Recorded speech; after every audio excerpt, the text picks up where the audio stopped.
Hey everyone, Darryll Stinson here. So excited for you tuning in today to this interview I'm doing with one of my mentors, Steven Monahan. He's a former Fortune 100 executive turned spiritual teacher, has a wealth of wisdom, studied like every religion and consciousness and quantum physics, just a brilliant mind. So I encourage you to grab something to take notes with because this is going to be rich. Hi, Steve. Thanks for coming out today. I'm so excited, man. Bringing them back to old times, sitting in these chairs, the hours of conversation that we have had here. There's a whole thing for me here, and I know you have some different thoughts, and that's okay. But for me, grew up in Jackson, black man, and for you to be a former Fortune 100 executive, my initial perception of you was like this guy grew up with privilege, hasn't been through struggle. He just ran some fancy bank and lived a good life. And I had to climb over mountains and hills and things like that to get here. And so I think it's beautiful that in my opinion, I found more in common with you than I have in difference. And I think that's the beauty. And we've been able to see greatness. So part of my question to you is, why seeding greatness? Why is that important to you? And why me? Okay, seeding greatness.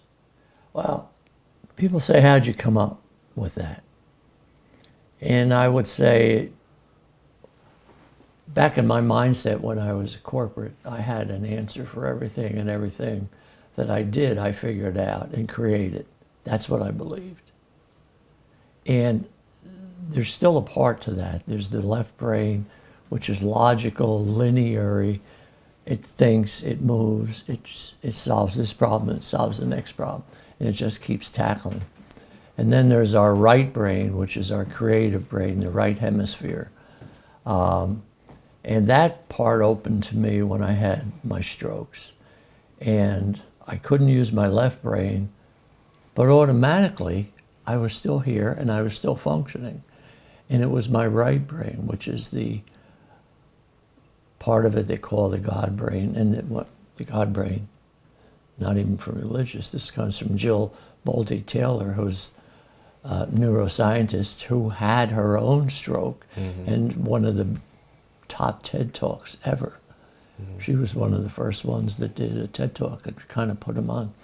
But she was able to put that into language because while I was going through those strokes, I was in and out of my body. I was hallucinating, I thought, but I was just connecting to different things. So it's a long way around to your answer. But people asked how you came up with it. And I gave them, well, I was here with some guys and we were talking about, starting the TED and the theme. And I said I was thinking of this and someone said that. And I wound up somehow just coming up with seeds of greatness, and then decided to put it into a verb, action, seeding greatness. And where it really came from is, I don't know. There's things we have to understand that come into our life and we don't know, but we take credit for them as if we did it. And so I'm really understanding that now. And even though my left brain has been seriously damaged, parts of it destroyed, short-term memory and stuff, it's plastic and it's building itself back. But I don't even worry about that anymore because working in our left brain and in the corporate world that I worked in, it's always push, push, push. You're always pushing yourself, and it's thinking and it's creating and it's kind of just taking you all over the place, and you follow it and you're trying to line it up, and you wonder why there's so much frustration in the world, that we think we're trying to control everything and we can't, and it just really screws us up. But when we live in that creative part of us, things are so easy. I just set an intention for what I want. It's going to sound crazy, but I'll go to bed and I'll set an intention for what I want the next day. And I'll wake up maybe 3 or 4 in the morning, and just everything I want to write a book is there. It's just like instantly there. And all I got to do is get up and try to remember it and unwind it and bring it before I lose it. And then so that's how I write. That's how I think. I don't worry about anything. This interview today, you asked me, do you want some questions? Do you want to know what it, I said, I don't know. I don't care. I'm fine. As a matter of fact, I don't want to know. I don't want to get into my thinking brain. And I remember Jill Bolte, she said it in her talk, in her books, and I've read both of her books, because it helped me, as I said, to figure out that I wasn't crazy. This is the way God created us. And he gave us 2 parts. His part, the spiritual part, which we lost connection with thousands of years ago, even before the Bible we knew. If you go back to Egypt and you look at the pyramids, you wonder, how did they build that? Well, there's understanding. Tibetan monks have figured it out, and they figured out it was through levitation. They knew how to set energy, create the right energy vibrations, and do things. So there's so much that we used to know, and we think we're so smart now, and we're not so smart now. So life can be easier, and it will be easier for us when we finally accept the fact, as opposed to science, that believes everything can be broken down, everything can be identified, and the smaller you make it, they think they're getting to it. And they've gotten it so close now with quantum science, they can't find what it is. Consciousness. Where is consciousness? No. So they say, well, they can't find. So they say, well, there is none. There is no God. There is no creation. It's just here. Which doesn't make sense to me. Because even the first atom, well, where did that come from? To answer your question, the seeding greatness came to me. And it was a gift. And what it really means is I'm closer to home than I've ever been before. And the closer you get to home, the more you remember. Let's say you go back to your old home, and you get you close to it, and you're driving in, you fly in, you don't remember. And then you start coming down the highway, and you say, oh, I remember that. Oh, I remember that. And you start getting closer to it, and you say, oh, I remember that. And I used to know this, and I used to do this. And it just all floods back to you. Well, as I journey this last part of my path, and it's not a struggle. It's a blessing. All these things have happened to me. The COVID, the strokes, now cancer I'm dealing with, all that. Every time something has hit me, something even better came. And it's that yin and yang in life. You get this, we have struggles, but through those struggles, it turns out to be a gift. And people just look at the struggle now, and they don't see there's a gift there. If they would look into it and see that when we push through something, we learn more about ourselves and the world. When I reflect back at my life, I learned very little in the good days, but I learned through the struggles and the things that hurt. And as long as you don't give up, as long as you keep walking the road, it gets good. So the seeding greatness, going back to it, is as I get the last path and deciding to do the TED, was something that I can leave the world. And that sounds grandiose, but when I tell you, when you get there, you're either going to go very dark and you're going to feel really down about, oh, woe is me, this, that, or you're going to feel excited. And I'm excited. I want to remain here because there's so much more to do, and the world is changing so fast, and AI and just amazing things are coming. And people are waking up, and all the matrix that we've been in for a while is starting to break apart, and which is terrible, but it's a good thing at the same time. So seeding greatness is, I just see myself as not a corporate exec, not being involved in the largest bank in the world, and I don't want to say the name because I don't want to lose my pension if I say something wrong. So, you know, and it was the world I lived in, and it was a great world. But I wound up leaving because it was just, you know, the old merry-go-round. It was like, I was. Was there a moment for you? 53. Was there like a defining moment that was like? Yeah, you know, it hit me. It's like, man, we're going through this again this year, going through this again this year. And then we go through that 90s when everything was being shrunk and we were starting to play. Instead of offense, we were playing defense. You know, we lay people off and we do this and we cut. And I didn't want that. It was just no fun no more.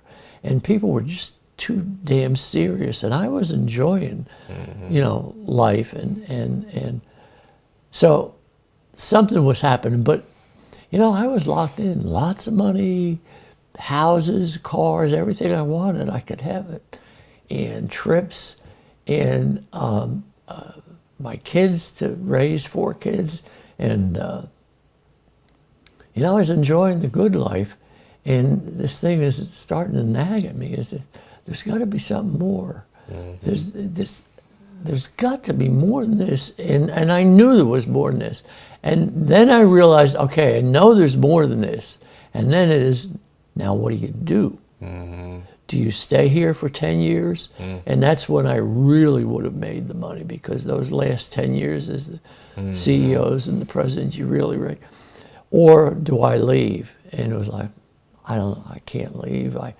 We had transferred to Atlanta. My daughter was in her senior year. I had to disrupt her, and I put the family through that. So I was thinking, how am I going to I mean, this is a real disruption. And it's not bad. We just could live a normal life. So it took a while, and I just kept thinking and praying. And there was an opportunity. They want me to go to California, and I was out there, and I remember just thinking about it, and it just hit me as, I got to do it. I got to leave, and it'll work out. Everything in my life has worked out. This will work out, and if it's the right thing, it'll work out. And I don't know why, but, and it's not that people talk to me, but I had this thought in my head, and it was like a thought that was more than you know, it's not like, I think I'd like a cup of coffee. That, you know, you get thoughts in you, and it's something sticks. It's like, somebody's talking to you or you're talking to yourself, but it comes to you, and you just feel it. And it said, if you jump, there'll be a net. I'll put a net there. And I believed it. I said, I'm going to jump. And it was, I'll jump. And I tell you, I did. They didn't want me to leave. So we negotiated for a while, and I got a nice package. They took care of me really well. But I didn't know what I was going to do. People said, what are you going to do? I don't know. And they're like, this guy's crazy. You know, something wrong with this poor Steve, you know. But I didn't know, but I knew something would happen. And I went through the outplacement, and I was in this group of people that were helping people find jobs and stuff. And something just went off in me and said, I'd like to do this. And I remember at our company, they were looking for people from Apple Computer. And because we were financing tech, we were big, one of the first companies in financing tech. I met all the people in tech through the years, at Apple and stuff. So I knew, they wanted some tech people, and it was funny. A guy had called me who was a salesman for Apple, and he said he wanted to get into finance. And I said, well, it's funny, I just left, but I'm thinking of starting my own executive search firm. I'd like to represent you. He said, fine. He knew me, I knew him. So I called my old company up, and I called the HR guy, and I said, I just started an executive search firm. I didn't, but I did. In my mind, I started it. Right. So I said, Wow. are we okay? We clean if I get this guy and I know what you're looking for? Mm-hmm. I said, yeah, we'd love him. So I put the two together, and I did my first thing, and I made $25,000 fee because they paid you 25% of what it was, and it was a $100,000 job. And then I got some business cards printed and started it, and wow. And that was it. And then later on, I bought a franchise to figure out how to do it. And it was funny, I spent a couple $100,000 for the franchise, and they didn't teach me anything that I didn't already know. But that's interesting, because we think we don't know things. Mm-hmm. So we go and we pay somebody to do something or buy it. That's good. And then we realize, damn, I knew this myself. But it was just a validation. Like you go to a coach. Yeah. And he tells you things, and you think, well, I kind of knew that, but we just need that thing. So the point I was trying to make there is, I left. I had no idea what was going to happen. And within 3 months, I had my own business and hired people. I hired my daughter. I hired 3 or 4 recruiters from other finance companies. And I just recruited in finance. And I knew everything from starting off as repossessing cars in Newark, New Jersey. That was my first job in finance. Not very glamorous. 3 a.m, popping cars. And then going in, the next morning and improving credit. Oh, and then the loan goes bad and I pop it, So it was kind of, but I just kept working my way up, just whatever they said. You want a bigger job, or you got something, yeah, I'll take it. I'll take it. I'll take it. Just kept moving forward. You just have to have confidence in yourself. And every time you open a door, go through it, another door closes, another one, just keep. So that was my trick. Just kept moving up and just kept believing in myself. Were you always that way? Where did that come from? Where did this belief in self and this unwavering faith? I think it was just a gift I think it was a gift, but it was also a gift that I had to earn. What do you mean by that? I'll explain it. My mother was 41 when she had me. I was born towards the end of World War II. So I look back now, and imagine being in Ukraine right now and deciding that you want to have a baby. You got to have a lot of confidence in the future that it's going to be good.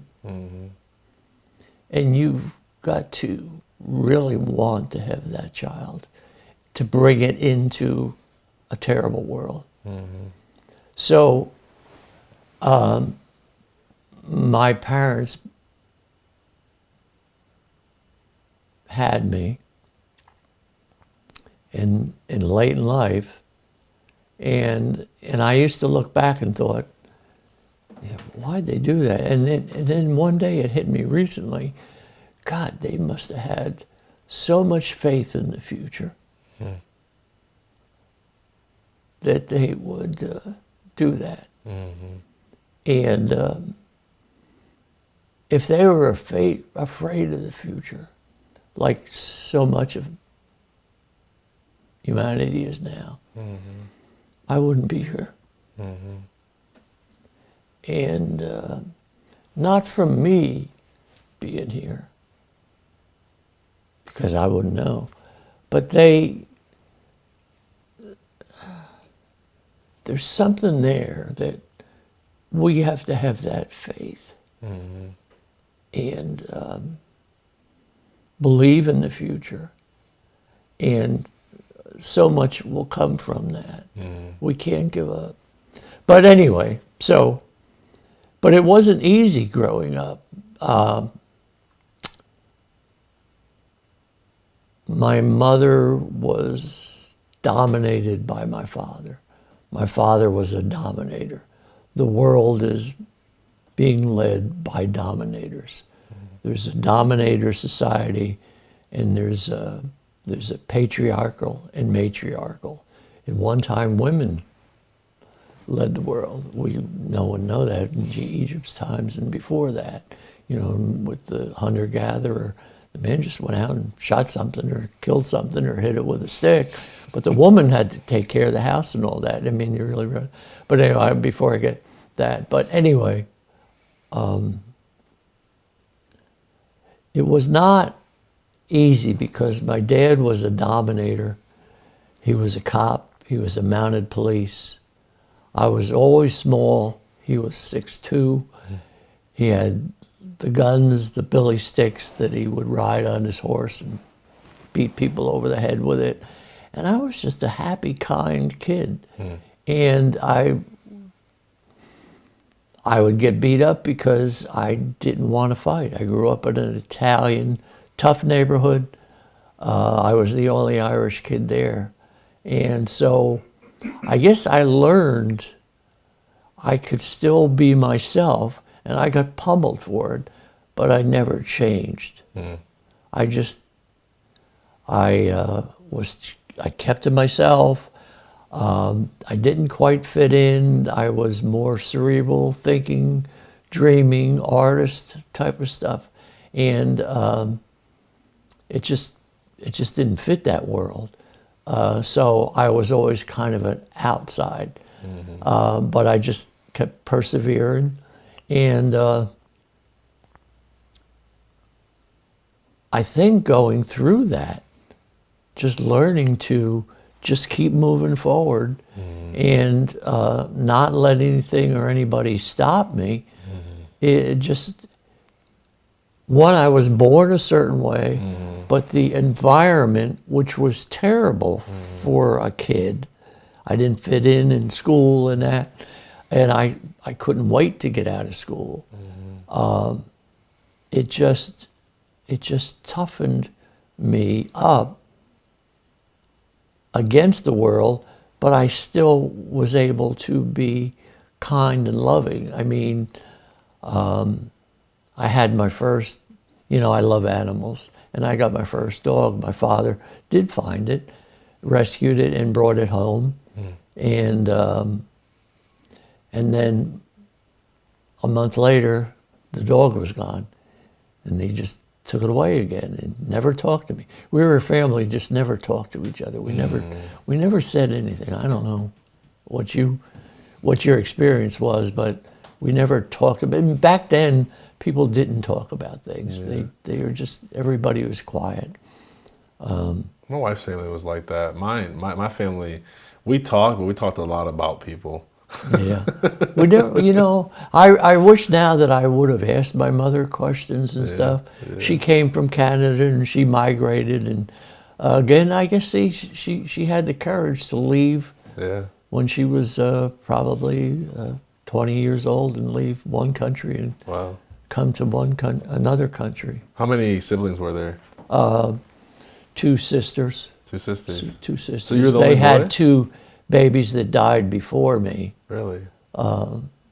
And my sisters were, one was 15 years older than me, and one was 18 years older than me. Oh, wow. So they were like two mothers, and I had three mothers. And that's probably why I am a little different by being raised from the feminine side. And that is, to me, the right side of the brain. That is our right side.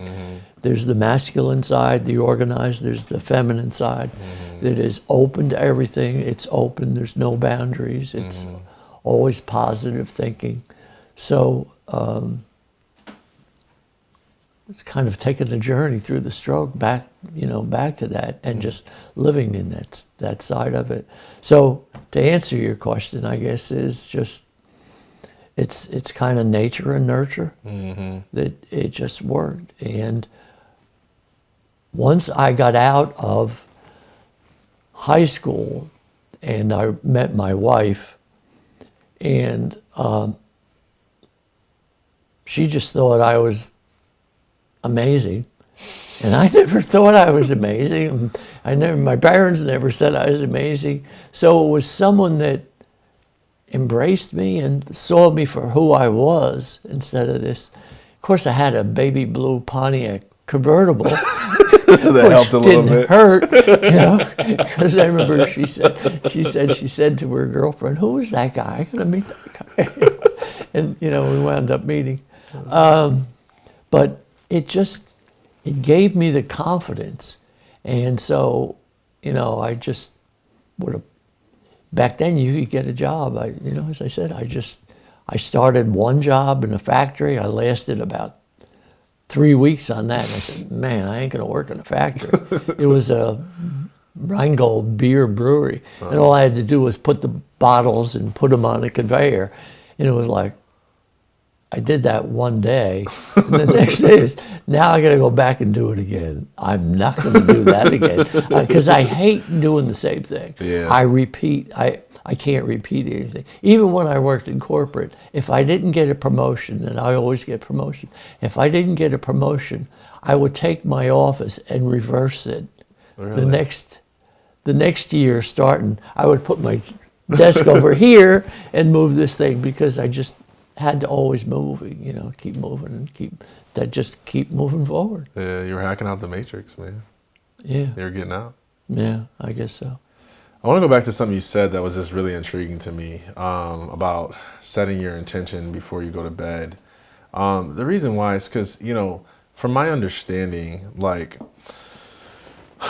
it's a challenging thing to navigate not having desire or being in true happiness and bliss and just present, where it's like I'm not really wanting something, I'm not really wanting to create, I'm just enjoying all that is. And then also being like, well, there are things that I want, there are things that I desire, and putting my intentions out there. So I've heard kind of a school of thought that's like, when you are detached and you're just fully present, you're not thinking about your intentions, that all things come to you. And then there's the other side that want you to manifest it and focus on it and rehearse it and let it play through your mind, and then it'll, either show up in your driveway, or B, you'll have inspired action to take. I'm just curious, like, how do you, as a person who lives with so much awe and wonder and presence, how do you determine before you go to bed what it is that you desire and what is your intention?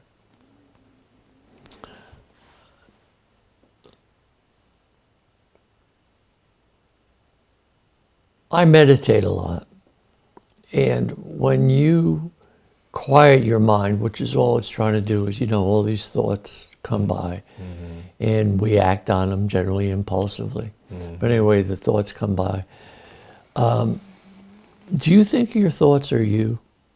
Do you think the thoughts come from you? No, I think the majority of my thoughts are from previous experience being projected in my current reality. Right. Yeah. Because after a while, I'm meditating with a Tibetan monk, ordained monk, and then I a few times a week, and then twice a day I meditate. So I'm able to clear the garbage that's flying through the air all the time. And, you know, I used to think whatever I thought was genius and it came from me, so I have to act on it, or I would impulsively act on it. And impulsive is good because it can get things done quick. And sometimes you got to unwind them because it wasn't so smart, but you know, unwind it. But I've learned that the thoughts that fly by aren't me, because if you can just ignore them. Don't, you know, you're sitting there and a thought comes by, and then you go into, and you let it grab you. It like grabs you. You let it grab you. And if you let it grab you just for a second or two, then another thought lays on it. And then another thought lays on that. And before you know it, within a minute, you've gone from happy to ready to shoot somebody. I mean, it's like, what the heck happened here? You know, but they just, you know, they keep layering. That's just the way our mind works. It just keeps layering and layering and layering. And that's how we manifest things. By, first there was the Word, and then it became flesh. You know, and it goes on, and that's how we create. First there's just an atom, and the more we keep thinking and thinking, it just grows and grows and grows into something material. There's really nothing to it, but it's still something material. So to go back to your question is when I'm in my quiet spot, if something comes to me, I feel that there's more truth to it than if it's just something I think of. I feel it's more has come to me. And so, let's say I want it. You know, the thought is I want to write a book on the world being ruled by women. You know, that's just, you know, but I mean, and so it's, you know, it's working on it, Sophia.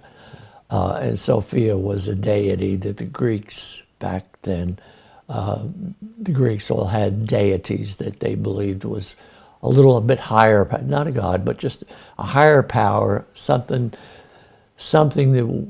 that knew more than that man knew, and they trusted that. And Sophia was the represents the earth, and so I believe that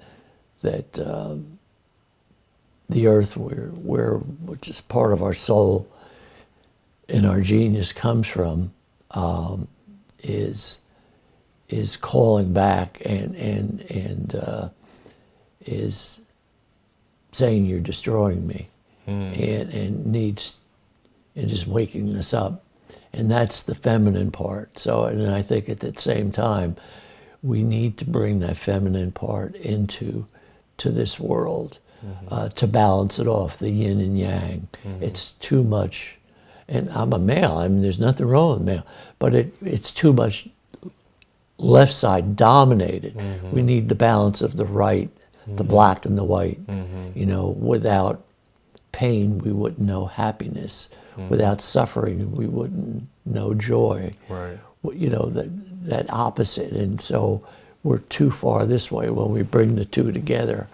And which is a good thing with religion falling apart, because it was men dominated. The Bibles were all written by men. They weren't written by women.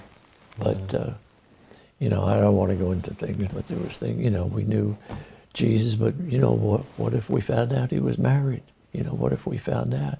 That would just tear, you know, religion apart. But things are fine, you know, old gospels are finding out. So anyway, it's hard for me to remember what the question was. That's okay. In this brain that's half, you know, still good. So frazzled. You're doing good. So if I lose it, you know, I got you. Bring me back. I got you. You know, bring it in. I got you. Part of it is that you're really creative, and well, the mind just flows. My mind just flows, and even with strokes, it just doesn't stop. That's good. I can handle it, man. It's perfect. So, my mind works the same way, by the way. And I haven't had a stroke, thank God.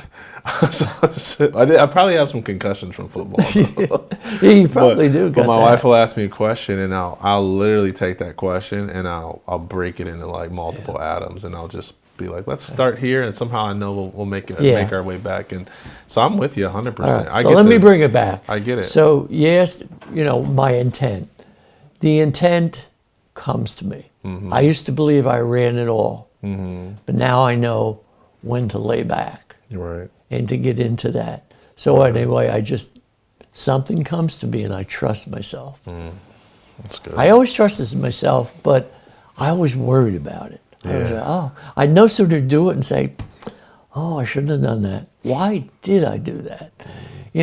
But anyway, I'll do it. Yeah. I'll decide what I want. And I just know when I wake up, my answer will be there. And when I first started doing it, it would be there. And after a while, it's like, this is fun. It's like, I can't believe this. It's happening. So it gives me what I want. Let's say I want to write a book, something to do with women, but that's all I know. That's all I know. And when I wake up, I got the whole thing in a package. And if you're creative like that, you understand. It's just there. The whole thing is there. The words, the pictures, how it's going to get done, when it's going to get done, and all that. Now, all I have to do is just keep following through with it. So I will do something. And I always do something. I'll create a domain name for it. I'll do a book cover. I'll do something to start building it. Because I start putting the words to it, and you're putting the energy to it, and that's how you build things. So it just comes. Now, my problem is the next day, something even more exciting comes. and it's called chasing shiny object syndrome. And I used to beat myself up on it, but I've come to realize if I hadn't have done all these things, I wouldn't have experienced them. So it's not in doing them, it's the thinking of them and starting them, and then something even better comes along. So I'm just enjoying life by doing all these things. I would think it was a failure because I didn't stick to something. But I've always moved ahead, but I always done a lot of things at the same time. So it doesn't, not everything has to be a success. Yeah, I think this idea of successful and being successful is, I don't think people even know what success means. No. It's the successful of, if you go to school, you do good. Well, if you go to college, you do better. Well, if you get this job, you do better. And then if you get married, you do better. And then if you put all your money aside for retirement, you do better. And then you put it in the bank, and the bank crashes, and all these things, and then you find out, I'm not happy. Or maybe I want a divorce, and why I have this. We're finally learning the American dream isn't such a dream. Maybe it's a nightmare. That we just follow our own guts, to go back to that, trusted ourselves. But to go back to the manifesting, there is something interesting, and I've learned in the manifesting. You probably read the book, The Secret. The Secret, Think and Grow Rich. Or Think and Grow Rich, and how to manifest. Yeah. There's one thing they miss. It is, you have to decide what you want. You have to, if you go back to Think and Grow Rich, you have to know what you want. And you have to believe in it. And then you have to have a burning desire. You have to have the flame. So knowing, wanting, believing, and trusting. But there's one thing they always kind of miss. And if you've ever read by Goddard, Neville Goddard, and he goes by Neville now. He died in the 70s or 80s. He started Goddard School. But his was, you have to picture it. You have to visualize it. See, it's the creation. You know, we were created through a visualization of what was wanted, and then the word, and then layers. So that we've got all the words, but we have to visualize it. And I remember one time there was a certain house I wanted, and I really wanted it in this, but I didn't. I was thinking about it, but I never did the visualization. And you know, you have vision boards and stuff, but what you really have to do is, and I'll give you an example. I have cancer, and the doctor told me that I had cancer. I never accepted it. From the minute the words came out of his mouth, I purposely never accepted what he said, because I was not going to take that, listen to that. And I told myself immediately that I am healed, that I don't have it, and I never will have it, and I feel healthy. And I visualize myself healthy. I visualize myself walking, eating, doing things, doing it. And so you have to visualize what you want and believe, not that, I didn't say, I'm going to get better. I'm not going to say, I'm going to get better. Because if I said, I'm going to get better, it would mean I have it. So we don't accept anything. We just, don't accept what people tell you. Just don't let it enter your mind. So you visualize it, but you have to believe that you already have it. You have to believe it. You have to see it. You have to feel it. You have to talk in the present tense. Not when I get here, when I get this, when we get this, isn't this going to be so great? You have to act, and you have to keep your mouth shut. You don't tell people, because they're going to tell you, oh, you can't do that. Darryll, you ain't going to get that. And they mean well, but you know what? A lot of times,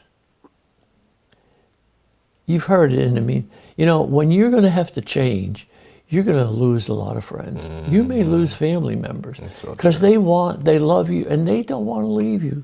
They don't want you to leave them. When the doctor told me, I did the PET scan for all the cancer, and they found cancer on my head, and I knew I had that, but nowhere else. And I thought, oh, that's good news. I don't have it anywhere else. So I felt good.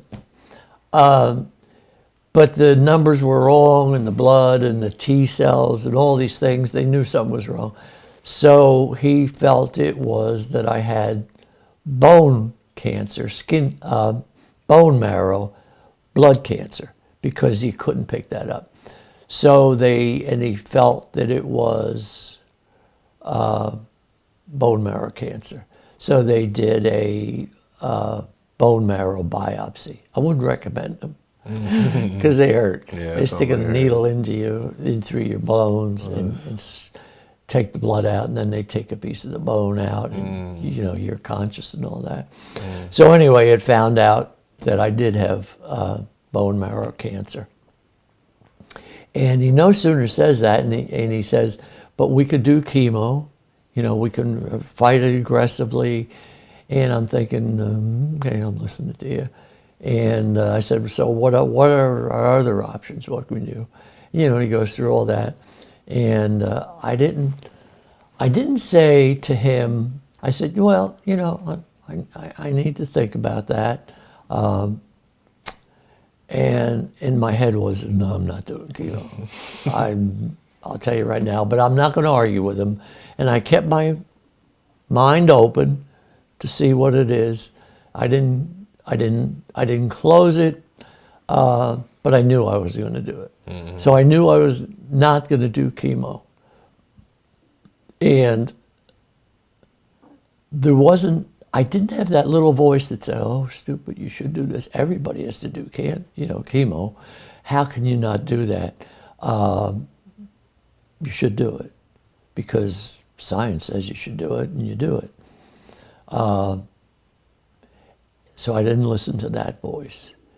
And I didn't listen to the voice that says, "Are you sure? Do you really this?" And I would just answer back and forth to myself, "No, I'm sure." I would rather live shorter, but I don't want to be thrown up all the time. I don't want to be sick. I don't want to be going back and forth to the hospital every day for the treatments. I don't want my wife have to drive me. I don't want to, my kids have to drive me. I had already been going back and forth to hospitals for them, and I just didn't like them. And going through that, they're cold. And the stroke had blinded me in my eye, so I can't drive. So I, depended on everybody. So it was like, I don't want to put them through it. And I'm thinking to myself, well, what are you trying to be too good? You're going to let yourself die because you don't want them through it? And I said, no, I don't want them to go through it. And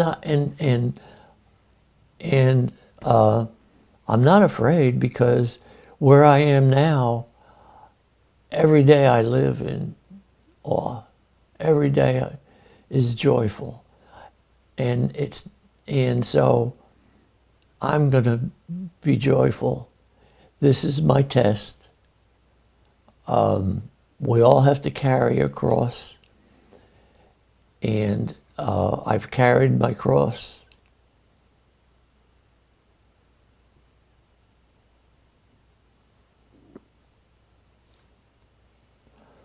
All through the years, which has been my privilege to do.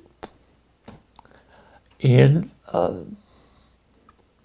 so this is just one more. And I'm thankful for it. All the stuff that's happened. Because every time it get heavier, something better came from it. And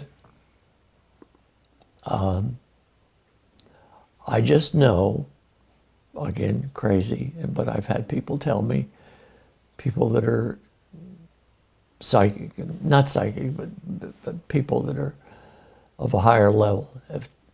I just know that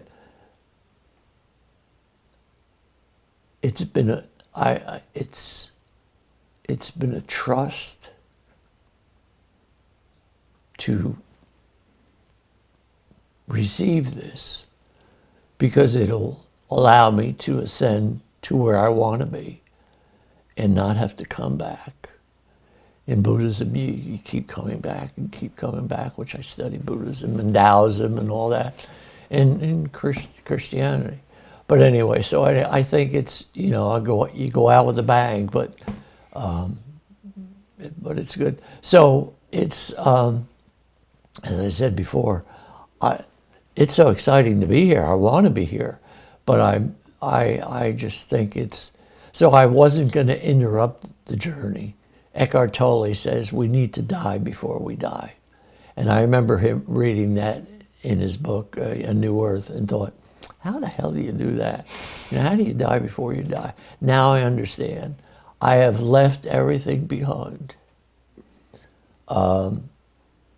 The old Steve is gone. All that, I can't think is right. I can't see. But I'm just so blessed. So I know I have died to that. And so now, and he points out, now you really live. Mm-hmm. And so I am living. So I'm not going to let cancer stop me. And it may take me. But with the strokes, I'll probably go with the stroke first. At least, if I'm going to go, that's the way I'll go. Because those 3 strokes I had, I didn't feel anything. Until I came around and realized there's something wrong here. I remember the first one I went in and told Lynn there's something happened to me. And, there was. So anyway, we still try to figure out this manifesting thing. But the manifesting is you have to believe. And you have to know that you already have it. And so that's what I'm living on is everything I want, I already have. And the cancer, the strokes, it's just not fazing me because I can go out. I'll just tell you, I get up in the morning, I wake up, I say thanks God for another day, and I go out, I walk outside, I look for the sunrise, I look into the sun, and I just say, it's a great day. It's another day, God. Thank you for it. And, we have a bio clock, and if you look into the sun, and you're not supposed, but if you look in, it sets your clock for the rest of the day, and it puts you in that 24-hour cycle. So you purposely look into the sun, but I'll look in it. I'll do some yoga stretches and breathe in, breathe through my nose, out through my nose, feel the air coming in through my nostrils, feel it, hold it, and go through a routine, of that. And then I just go inside and start my day. And so I don't know if I answered your question on how to manifest but the thing is, you don't have to work for, you don't have to struggle. That is the part of the myth of struggle. They want you to struggle. They want you to believe it's a struggle. So you don't quit and you don't say, I'm not struggling. I think I'm just going to do what I want. I want to be a painter, or I want to do this. And the world says, no, you've got to struggle. And the more you struggle, the better it is. No, you don't. This world wasn't made for struggle. It was made for goodness and just beauty. It's, we think it's supposed to be tough. Who said that? Everybody on YouTube. Everybody says that it's supposed to be tough. Well, they want you to think it's tough. Yeah. But it's not. This is not a punishment coming here. It's a joy to be here. It's a gift to be here. Someday we'll wake up to that we've been given a gift. I've been to somewhat to the other side, I hate to say. But it is a gift. When you leave, it's beautiful. It's just beautiful. I mean, we're going to find that it's beautiful.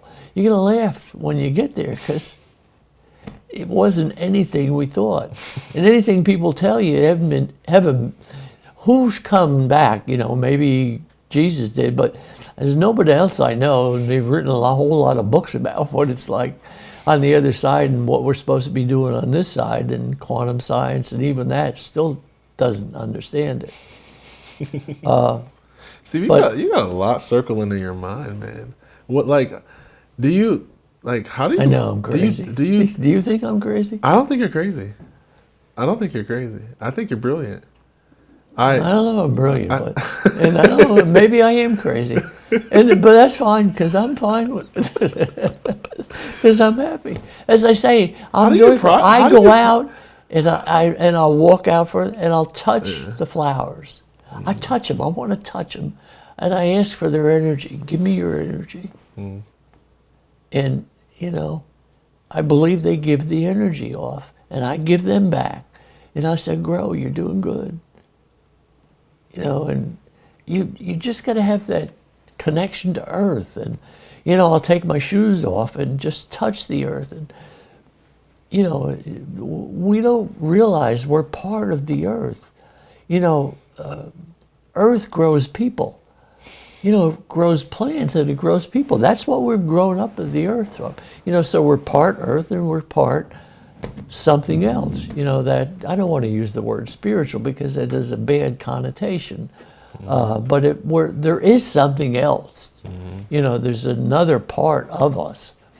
And it's just that other part. People believed in it. We don't believe in it anymore. Totally. That's so beautiful. When I just, part of what I'm just like fascinated by is, I'm observing kind of the narrative of your life and being in the banks and then like the exit out of the matrix until being all that you're being now. And now you're just like, I don't even know. How much have you read? How many podcasts have you listened to? Like it appears to me as if you just went on like a lightning fast speed of quantum development. And like when I get in that mode of like I'm really trying to learn and grow in an area, whether it be meditation or business or whatever it is, and I get obsessive about the learning, I get so backed up, and I feel like part of what happens to me is I start getting overwhelmed with all this information. I don't really know what to do with it. But you seem to be okay with all of the thoughts and like, I mean, do you have an outlet? Do you talk to people? Who do you talk to about half of this stuff? You. That's a good thing to bring up. Part of the doing TED was because I could talk to people that understand this. There's a lot of people that don't. As a coach, I've done coaching, you've done coaching. People don't want to. They want help, but they don't want to dig in. And we have to go to our, they call it darker side, but it just means you can't see it. Versus the light, it means you can see it. It's not woo-hoo stuff. It's just the darker side. And all the psychologists would talk about that. But to be honest, there's really not a lot of people you can share it with. That's true.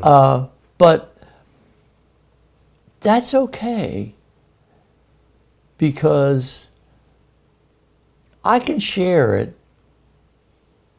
just by being around people. Your energy, people pick up on it, whether you know it or not.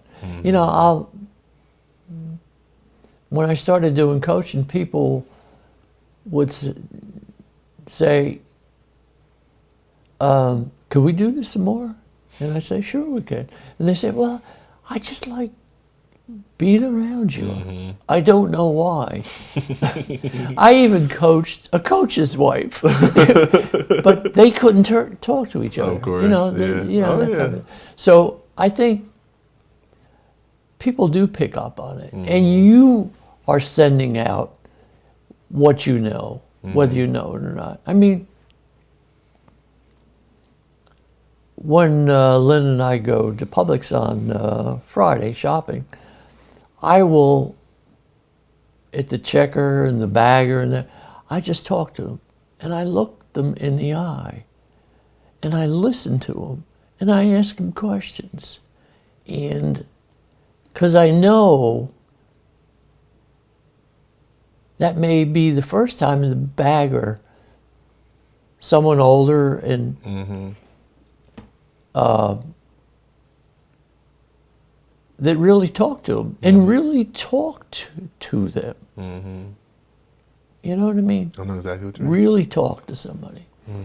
So you can do it, but the Greeks had a word for it. I think it was arete. Again, my left brain, And I tell you, people should really read Plato and Socrates and all that. And I mean, I go back and I've read Taoism and Tao Te Ching and Buddhism and every ism out there through the years. And so, just keep learning. And the more you learn, the more I learned, the more questions I had. And, so I would just encourage people to have a hunger for knowledge. And it's not that you're going to, knowledge in itself is the reward. It's not that you're getting something for it, or that you think you're going to make more money now. It's just the knowledge. It's like eating. You eat because it fills you. And the body needs to eat. And our minds need to be fed. And our spirits and souls need to be fed. And so that's part of the journey of life, is to gain as much wisdom and knowledge. That's what we're here for, is the knowledge, is just to learn what life is and who you are and why you're here. We just need to figure out why we're here. And if we don't learn it, then I think you do have to keep coming back till you figure it. It's like school. You know, if you don't learn it, you repeat. You know, and you keep moving up. But there's just knowledge in itself, and the Greeks were good at that. Just that knowledge of what life is and all about it. Eudaimonia, they refer to it as just happiness comes through that. So it's not a waste to know it, and it's just, I just can't think that there's anything more exciting than just to know things. And the more you know, the more you want to learn. And life is fascinating. This world is fascinating. I mean, there's where the awe comes from, when you realize, how are we here? Where did we come from? Where did these plants come from? Where do these animals, all this type of stuff, the water, how does it work? How does all this stuff work? And it works perfectly.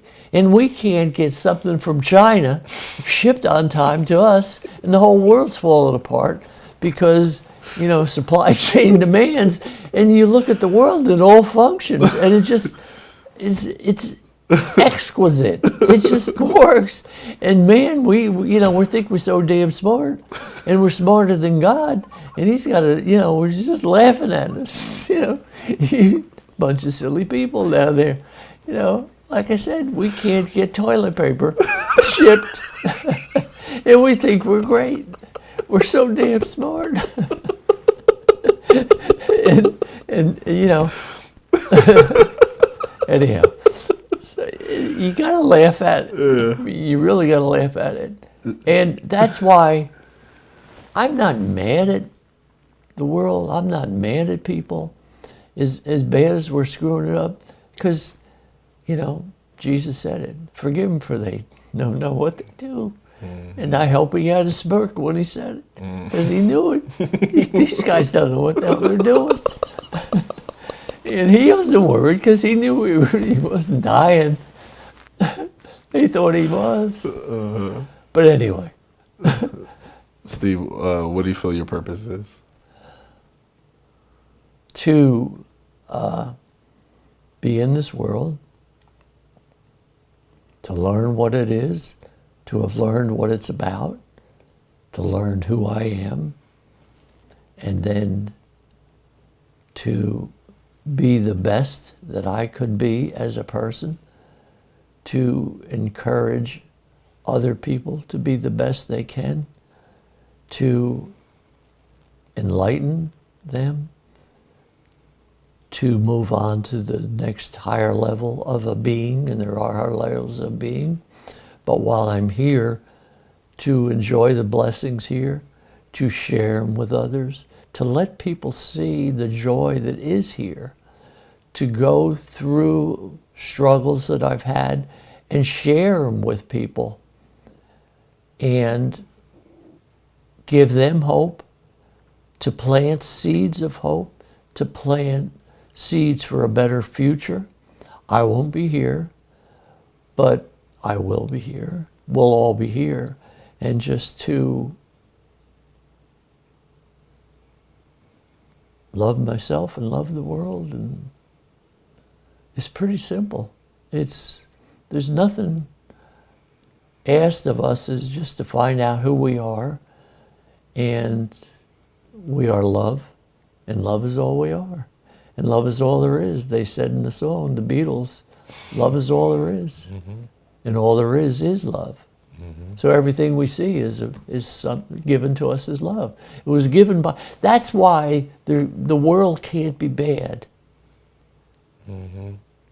because it was a gift given to mankind in love to be able to move to a higher level.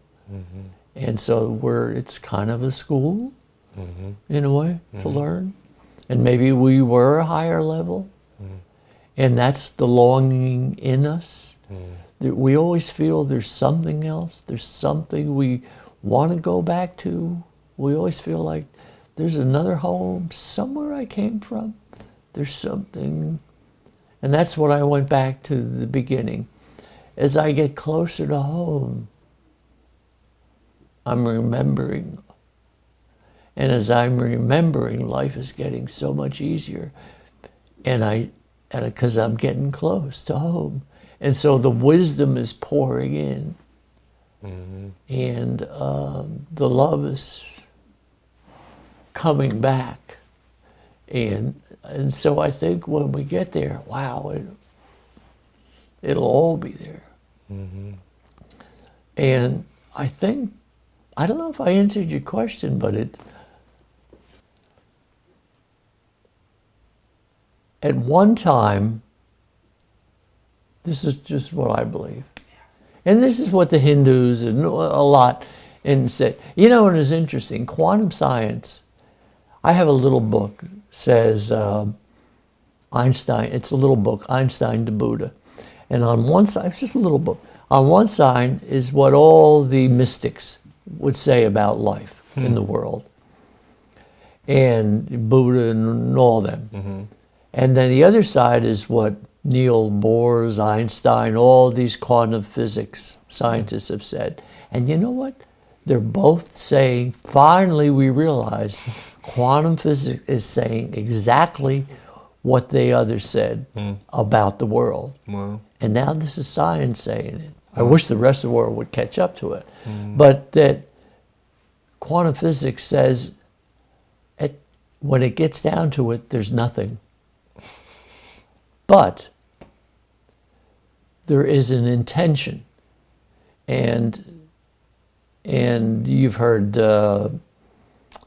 Schrodinger's cat theory, quantum science, which basically they say there was an experiment, you know, it's thought experiment, and there's a cat and it's in a cage.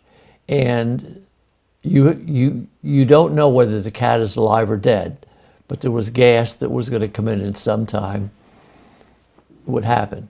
So the quantum scientists say the world is,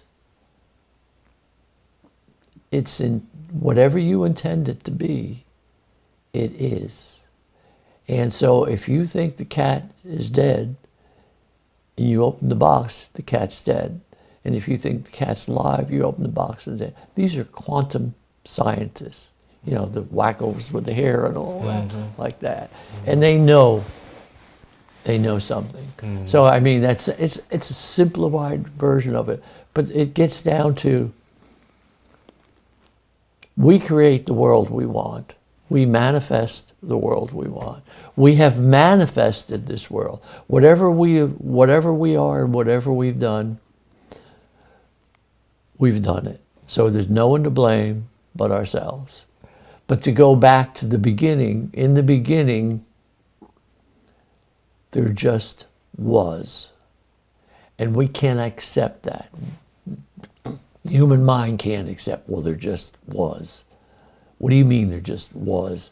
Well, there was. There just has to be something.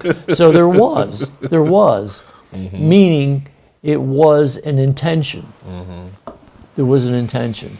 And that intention was we call it God. But that's just a word. I mean, you know, we're arguing over the word, you know, whatever the word was. whatever you want to call it. And there's a million names you could call it. But so anyway, there just was. And was that energy, and it was an energy field. It was just an energy field. And we know the world is made of just energy, just electric.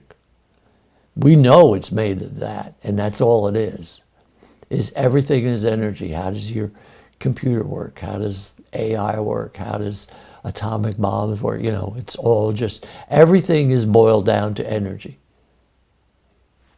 Energy keeps us alive, you know. So it's energy. There was just energy. And its energy is just a vibration.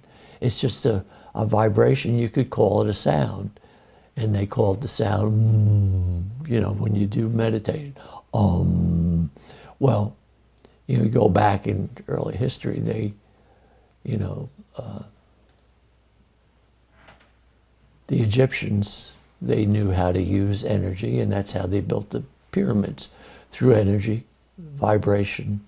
And if you look at this, you think it's solid, but if you took an X-ray, you'd see it's just energy. There's just pixels and stuff of it. Mm-hmm. And so you'd say, okay, you know, you'd say it's not real. Mm-hmm. And you say, no, it is real. But if you see it, you would say, well, yeah, it isn't. It wasn't. I mean, the human body is 99.9 or something, nothing. Mm-hmm. You know, we know that, so it's energy. So in the beginning, there was just energy. And somehow the energy just vibrated to a point, and it created, I think, some type of a thought. And that thought vibrated more and became a word. And the word we create through words. Mm-hmm. You know, when you say I want something, we talk in words. Mm-hmm. That's what man does. He talks through words, and through his words we create. Mm-hmm. And the Greeks do it, and that's why they were talked about. You have to be really careful with your words. And we have to be careful with our words. And we're in a society now that doesn't believe in words. Mm-hmm. They say anything they want and they think it's okay. Mm-hmm. But they shouldn't be doing that because but anyway, so there was just, and it says it in the Bible, but it says it goes back in anywhere you go back to. Because the Bibles were just written by men, mm-hmm. but they were words, but they were just written by words. I mean, there was, way before that, there was life. Mm-hmm. So there was just, the words came out, and we manifest through words. And the world was created from that. So there was no beginning, because it was always there, and there's no end. If there was no beginning, there is no end. Mm-hmm. It's just eternal, and that's what eternity is. And so we are in eternity. We are eternity. And so we don't die because we were never born. It's just a circle of energy.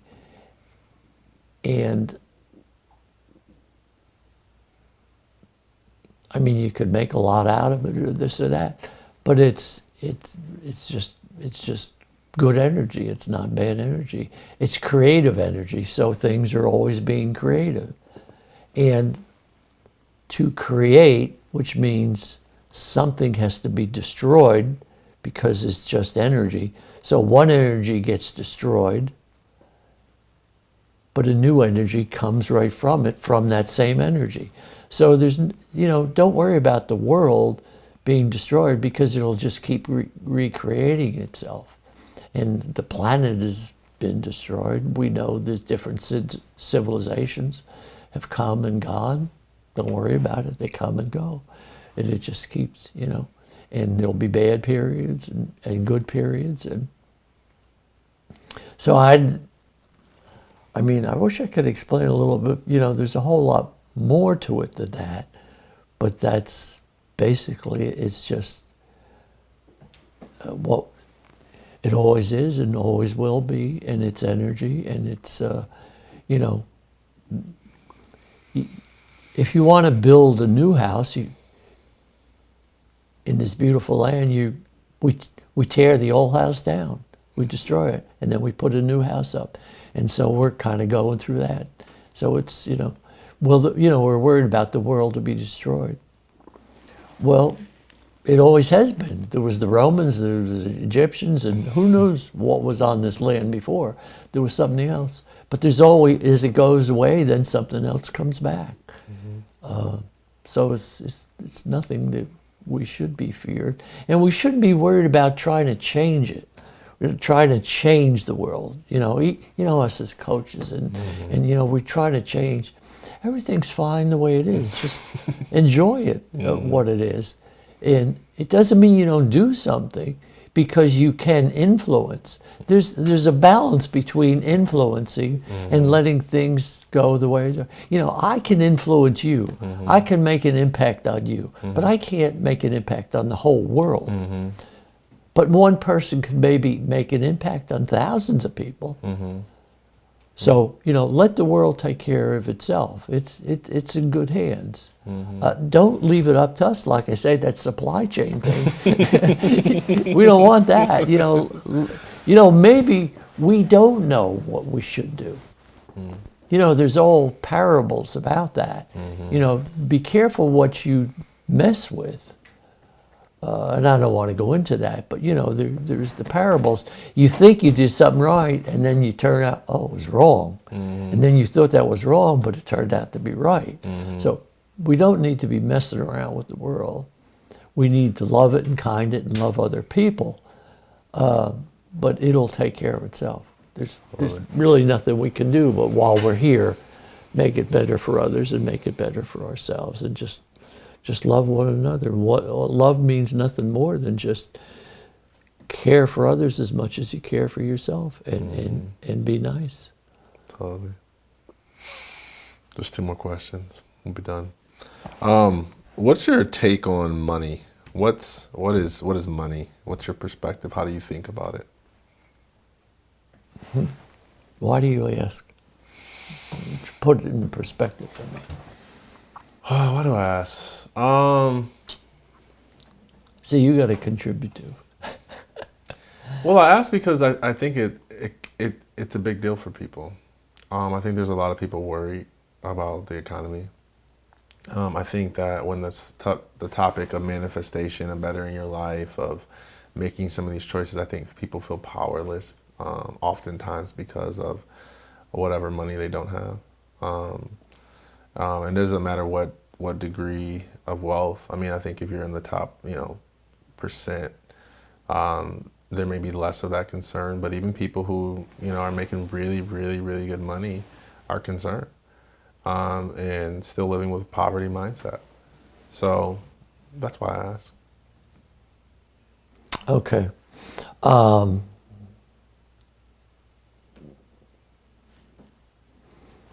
Well, for this world, yes, I know about money. I mean, in international corporate lender, billions, hundreds of millions of dollars lending out in Russia, South America, Mexico, the U.S. I understand everything. That sounds cocky. I don't understand it. I think I understand at least what we understand about that. And I was driven myself to make money because that's what we're told we need. That if you don't have money, you won't be happy. And we want to be happy. So we equate money with happiness. We link the two, and they shouldn't be linked. So, but they are, because we do need to eat. We need to feed ourselves. It's not like at one time there wasn't money. You know that. I do know. At one time there wasn't money. The They climbed out of the cave and took the stick and hit the animal in the head and figured out how to cook it and all that. And then it became, there was more and more people, and we started, I'll give you 2 chickens for your this, for your this, and I'll give you 4 horses and camels for that. So we started to get into bartering, so we could help each other out. So we could rely on other people. Before we had to rely on ourselves. Then we relied on other people. So we would barter. And then it became more sophisticated, and the Chinese were the first ones to invent money, paper. And so they would trade pieces of paper, because they would, something from China and to Europe, and the Silk Road and stuff like that. So they gave paper out, but before that they gave rocks, and then they used metals, good metals, things that could be bartered, and then paper. And when you think about it, it's nothing, right? It's a piece of paper, but we believe in it. So that goes back to, the world is really nothing, but you believe in it, it's there. Well, we believe this paper with the president's name on it is something. So anyway, that's money. And now digital, I can buy and sell Bitcoin. So and that's one's even, that ain't even paper. A lot of time I'd freak about it, because if my computer goes down or I forget my code, it's gone. And so I was become unhappy, uneasy with that. And if they drop the nuclear bombs they're talking about, and they erase the grid and all the electric, all that money, you won't get it. Anyway, back to money. So money is a concept, okay? And it leads us to what we want in life. So the simple version is, figure out what you want in life first, instead of figuring out that I want money and then I'll buy what I want with it. Because if we figure out what we want, and we want to be happy, maybe going to college and you don't like learning is not going to make you happy. But maybe traveling around the world is make you happy. So that's what you want to do. So now how do I pay for that? Well, maybe as you travel around the world, you can figure out what's the value in that to someone else. So you become a writer and write about your things. So you're going to have to monetize what you do, because you have to feed. So I'm not going to be smug enough and say, well, you really don't need money. You'll get some people telling you that. No, you do. You need something to exchange, but it doesn't have to be money. You can go back to the old barter.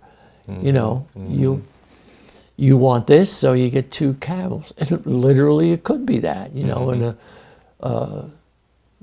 a different country. If we have problems in the U.S., we better be ready to barter some things.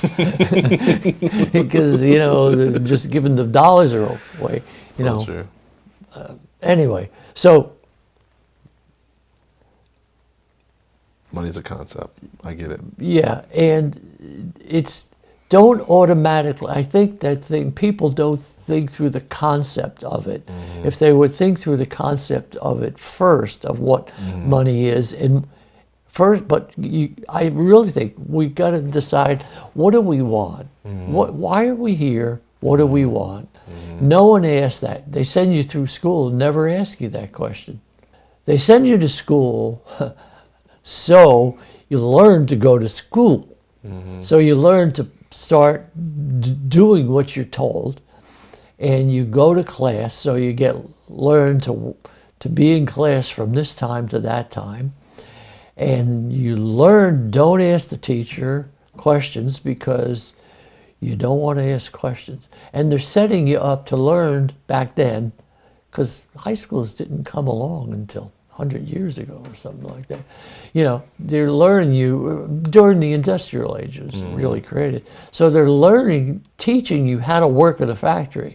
Show up on time, you leave at a certain time, you don't question the boss, you just do it, and because there'll be a reward for you. So anyway, they just don't even teach us in school anything about life, but they're teaching us how to be good workers, how to be a good cog in the wheel. You know, and so we're doing it. But now people are really questioning that. Yeah. You know, they're getting smarter. Somehow they figured out how to be smart, and the schools failed because they're getting smart. You know, the schools wanted them to be stupid, but you know, we figured it out, and we beat them, and we're getting smart anyway. So they're starting to learn, you know, that. Now I did lose my train of thought. It's all good. What were you asking me? This is good. You answered the question. Last question, and this is the end. You know, I can talk for hours. You know that.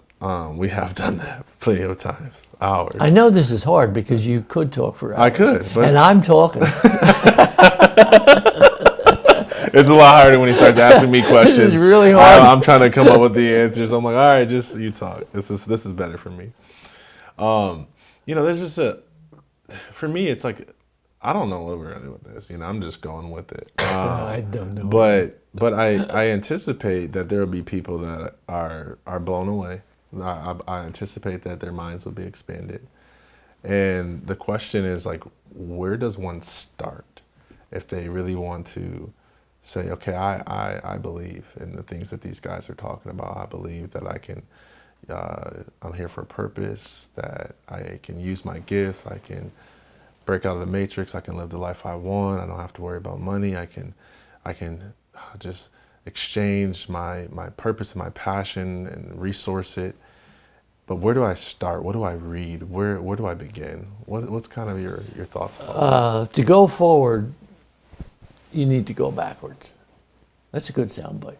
It is. To go forward, you need to go backwards. Mm-hmm. And modern society doesn't want us to go backwards. What do they keep telling? The future, the future, the future, the future.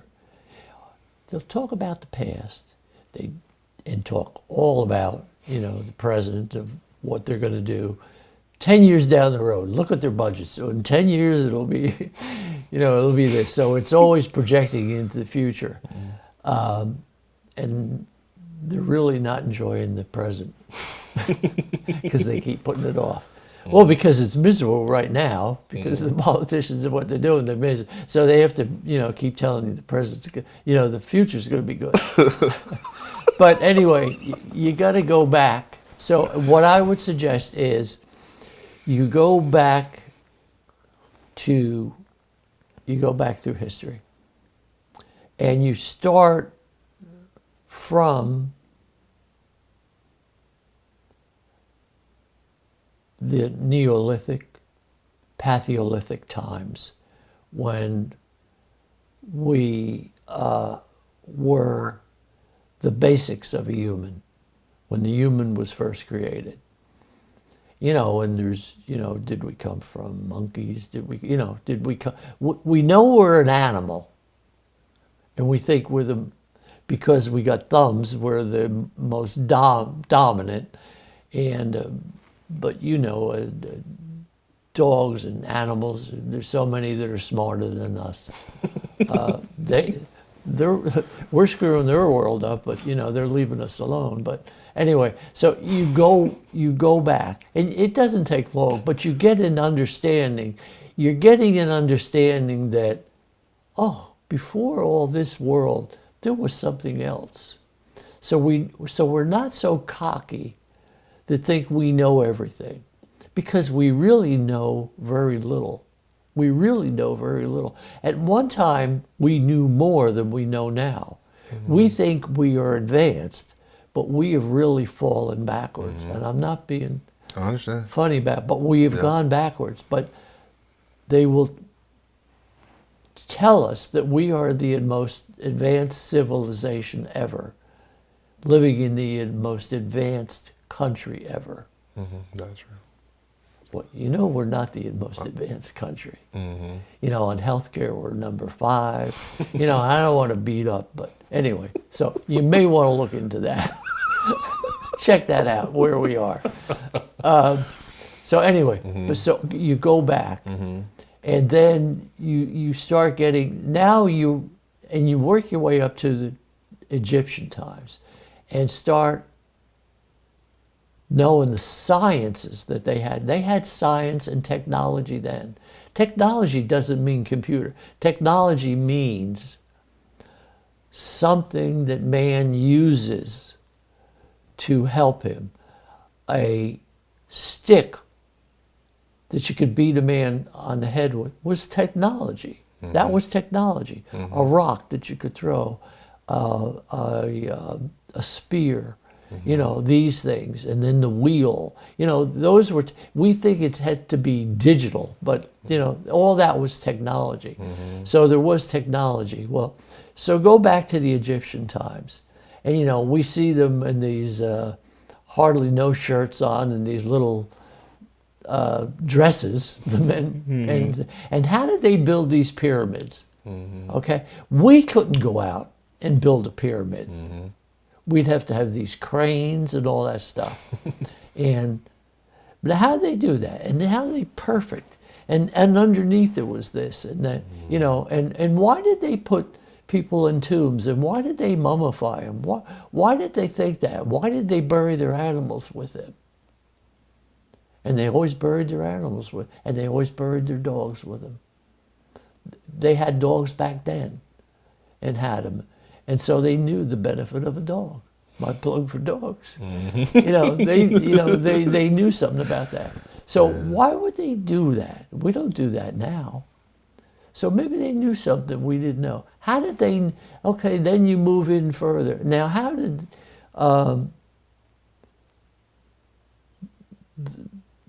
the Greek era, and before that Persia, these countries, these were countries. I read books by Rumi now, and Rumi was Persian back then. It's now, I don't know what Iran, you know, that was, but you know, beautiful wisdom, and they knew what life was about. They knew what life was about. There's where you start finding out what life is about. It wasn't spiritual, it's just what life was about. That's all it is, and how it was created. No religion attached to it, nothing like that. It just was. It was what it was. So you start learning that, and you start realizing, there's people that knew this stuff. And you're realizing there was more to life than science. Then you get into the time of the Greeks, and you read about Plato and Socrates, and they were mentors of each other. And what they believed, and the, you know, Zeus and the Apollo, all the deities that they had, and they believed that there was in the universe higher powers that impacted man, and that they were part of those higher powers, and they had the potential to be those higher powers. So, you know, they had, you know, all their stories about them, you know, and, you know, if you read all that literature. But they also believed that in words, they believed in honesty. They believed there was truths. They believed there was something true that, despite everything else going on, there was some basic truths. Honesty, trust, knowledge, love, certain things that they were indelible truths that they tried to follow. So they were able to build societies around where people got more, there was more and more, and they created the first cities. And cities then became states, and states became countries. It just kept growing. So Athens and the first city-states, and they learned how to get along and manage one another and how to live together and provide for one another through food and all that, and distribution. They had their own distribution chain, but they learned. But they had basic truths they lived by, and so you will learn that there's basic truths to live by, and then then you can go into following the Roman times, and they were part of the Greek time and part of the Roman time, and then you find, well, like the Greek, it was the world then, and then it's not. So you think, well, okay, things changed, and then the Romans ruled everything, and then they didn't. They collapsed, and then the different ones come along. But it's just, the more you study, the more you read, and then once you get hooked on it, every time you read something, you figure, I didn't know that before. I didn't know that. And you feel kind of smart and stupid at the same time. But hopefully you get addicted to it, and you keep reading more. You say, man, that's interesting. I didn't know that. What else didn't I know? And so I just keep reading, and since I was in high school, I didn't even read. I hated reading. I failed English. Now I read 3 books a week. Now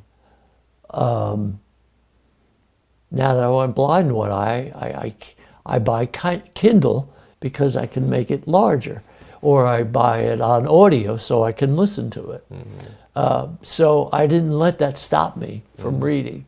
But so you read the classics, you read history, and then you read how to be a better person. You read how to make more money. Those type of things. You're in business, so you start reading those, and then somehow you start branching off, and then well, how to be a better person. So you start reading along that, and then, well, why do people do this? So then you start reading a little bit of psychology, and you have to, I didn't graduate with MBAs and all that, but I managed MBAs. But I did it at a time when you could do that. I just came out and became a computer programmer, and then I wound up not using it.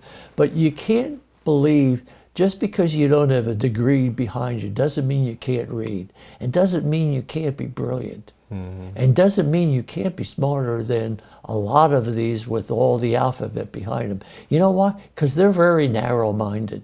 They're very arrogant. They feel they know it all because they've got the MBAs and the MBDs and the LD, all this stuff behind them, and professor of this. But the more they get, the narrower mind they get, and they don't want to listen. They think it's this way or that way, and they. So anyway, you want to be open.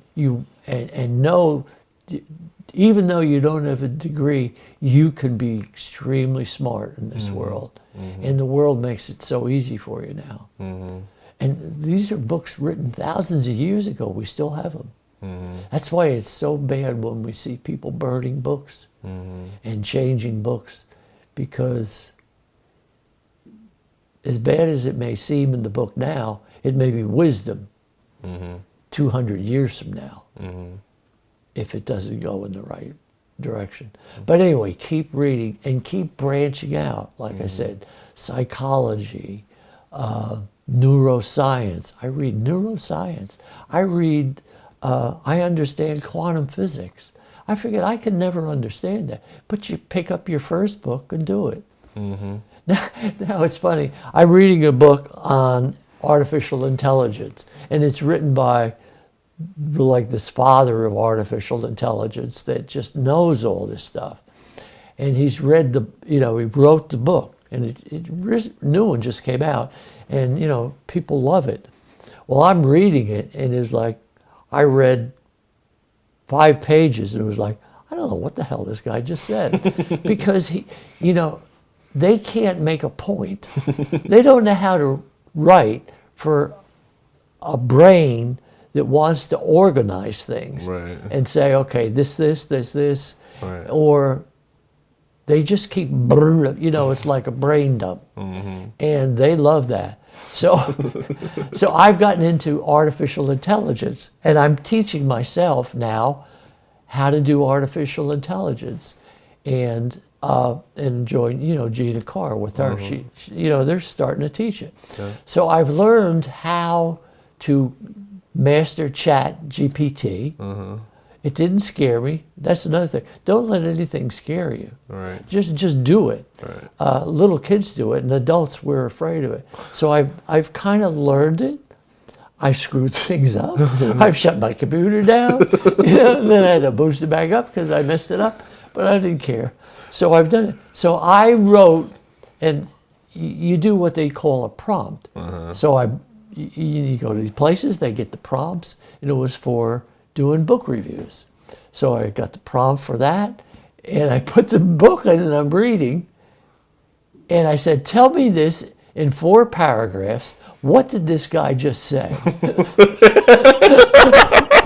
for a 12-year-old mind. And it spit it out. And it's like, oh, okay, now that's what he's trying to say. Okay, now, so then I prompted some more. I said, okay, now let's clean it up. And by the way, what kind of reviews? And what did Elon Musk say about it? And now tell me more about the author. Now, and I keep prompting it, and I wound up with a 9-page book review. Which is a beautiful book review. I'm thinking of starting a business of doing book reviews. And I could do it in 20 minutes. I mean, that's the thing you learn is artificial intelligence isn't going to take it over. But it's going to take away a lot of jobs, because for me to do what I did, I would have had 2 assistants that would do all this research, and it would take days. And so now I have to know the questions. I have to know the concept. I have to know where I'm going with this. But once I know that, the rest is technology. It's just a tool. Beautiful. So have I answered your question? You have, perfectly. You're good. You're good. It was amazing. I'm blown away.